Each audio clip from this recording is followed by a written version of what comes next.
اور جنہوں نے دیکھا ہے وہ کہتے ہیں خلقت مبرأً من کل عیب۔ اے محبوب آپ کو آپ کے رب نے ہر عیب سے پاک پیدا کیا ہے۔ یہ ذرا سبحان اللہ، آپ کو آپ کے رب نے ہر عیب سے پاک پیدا کیا ہے۔ اللہ تعالیٰ نے اپنے محبوب کی ذات میں کوئی عیب نہیں رکھا۔ رب کی ذات بھی پاک ہے، محبوب کی ذات بھی پاک ہے، رب کی ذات میں بھی عیب کوئی نہیں ہے، حضور کی ذات میں بھی عیب کوئی نہیں ہے۔ رب نے اپنے محبوب کا نام ہی وہ رکھا ہے جس میں عیب کوئی نہیں۔ جب حضور کے نام میں عیب کوئی نہیں ہے تو حضور کی ذات میں عیب کیسے آ سکتا ہے؟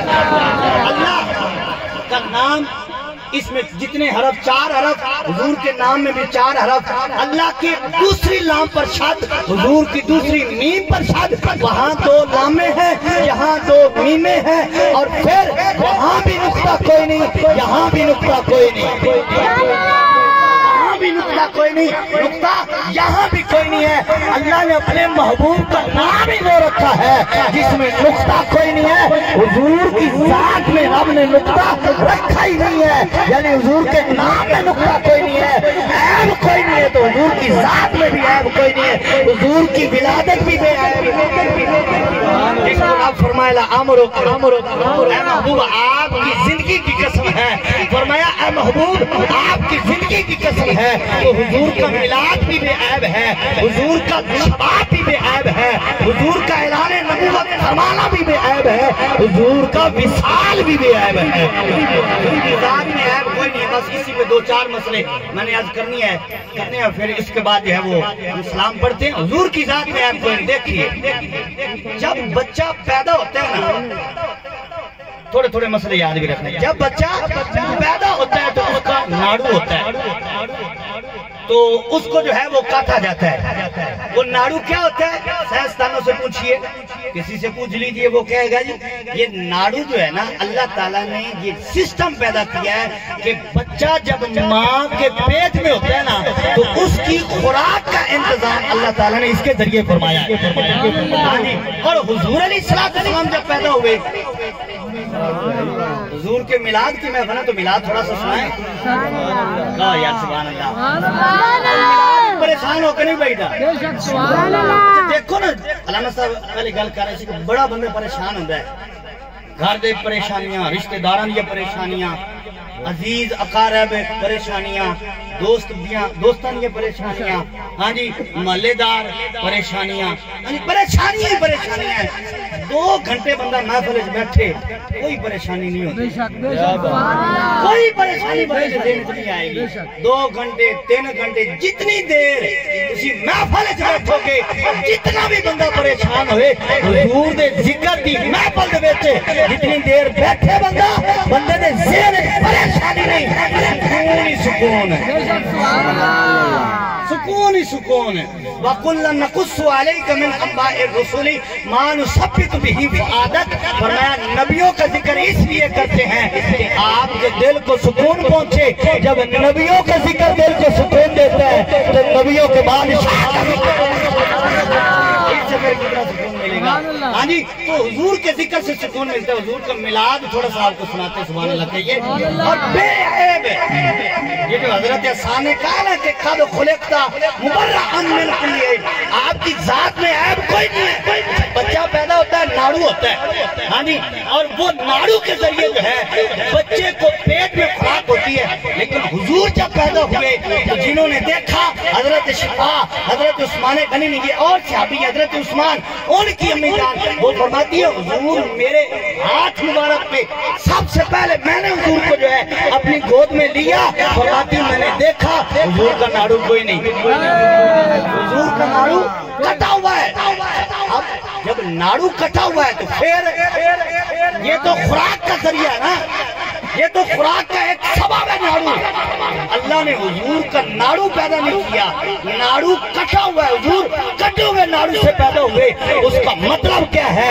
اللہ نے اپنے محبوب کی خوراک کا ماں کے پیٹ میں جو ہے نا وہ نورانی خوراک کا انتظام فرمایا ہے۔ حضور ماں کے پیٹ میں بھی کسی کے محتاج نہیں ہے. اللہ نے ماں کے پیٹ میں بھی اپنے محبوب کو کسی کو محتاج نہیں رہنے دیا ہے.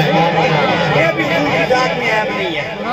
ہاں جی بچہ پیدا ہوتا ہے اس میں یہ ہوتا ہے. اور پھر دوسری بات جب بچہ پیدا ہوتا ہے نا تو جسم پہ غلاظت لگی ہوتی ہے, دائیاں اس کو صاف کرتی ہیں, لیکن قربان جائیں حضرت شفا فرماتے ہیں جب حضور پیدا ہوئے تو حضور کا جسم صاف ہے, غسل ہوا ہے, سبحان اللہ, سورے ہوئے ہیں, سرما لگا ہوا ہے, ختنہ شدہ مختون حضور پیدا ہوئے. اور پھر حضور نے آتے ہی سجدہ کیا, حضور نے آتے ہی سجدہ کیا. حضرت عیسیٰ علیہ السلام کی شان ہے کہ آپ نے پنگوڑے میں کلام کیا.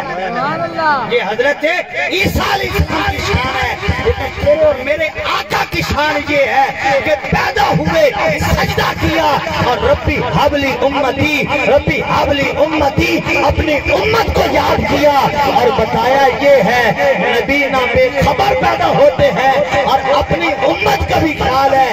کیوں نبی ہوتا ہے, ماں کے پیٹ میں ہو پھر بھی نبی ہے, ماں کی گود میں ہو پھر بھی نبی ہے, پنگوڑے میں ہو پھر بھی نبی ہے, جوانی میں ہو پھر بھی نبی ہے, 40 سال سے پہلے بھی نبی ہے, 40 سال کے بعد بھی نبی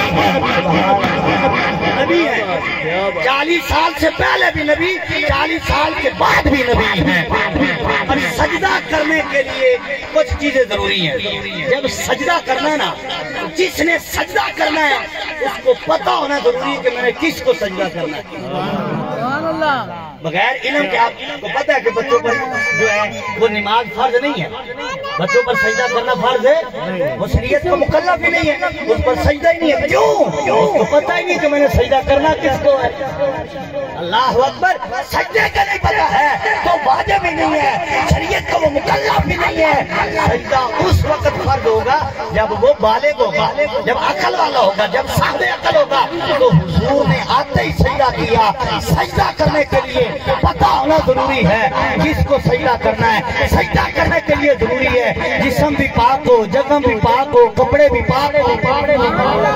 اور سجدہ کرنے کے لیے ضروری ہے کہ اس کو علم ہو سجدے میں پڑھنا کیا ہے. حضور نے آتے ہی سجدہ کر کے بتایا ہے میں بے خبر نہیں پیدا ہوا ہوں, مجھے اپنی امت کی بھی خبر ہے, سارے جہان کی خبر ہے. حضور علیہ السلام کی ذات بھی عیب ہے. اچھا, ہمارے بچے جب سو کر اٹھتے ہیں نا, ہر ایک کو تجربہ جو صاحب اولاد ہے, جب بچہ سو کر اٹھے,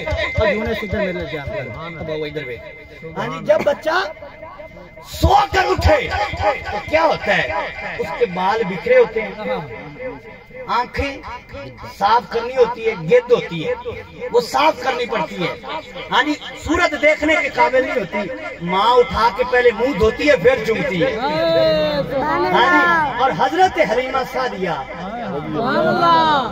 رضی اللہ تعالیٰ عنہ آپ فرماتی ہے کہ میں حضور کو دیکھتی کہ جب رات کو آپ سوتے نا اس وقت اتنے سونے لگ رہے ہوتے. آپ فرماتی کہ آپ جب سوتے اس وقت اتنے سونے لگ رہے ہوتے تھے, جب سو کر اٹھتے تو اس سے اور زیادہ سونے لگ رہے ہوتے. اس میں اضافہ ہو جائے. حضور کی آنکھ میں یہ گد بھی کبھی نہیں آئی. اللہ تعالیٰ نے حضور کو اس عیب سے بھی پاک کیا.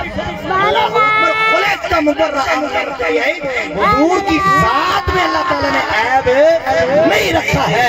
ہر عیب سے اللہ نے اپنے محبوب کو پاک پیدا فرمایا ہے. دیکھیے, ہر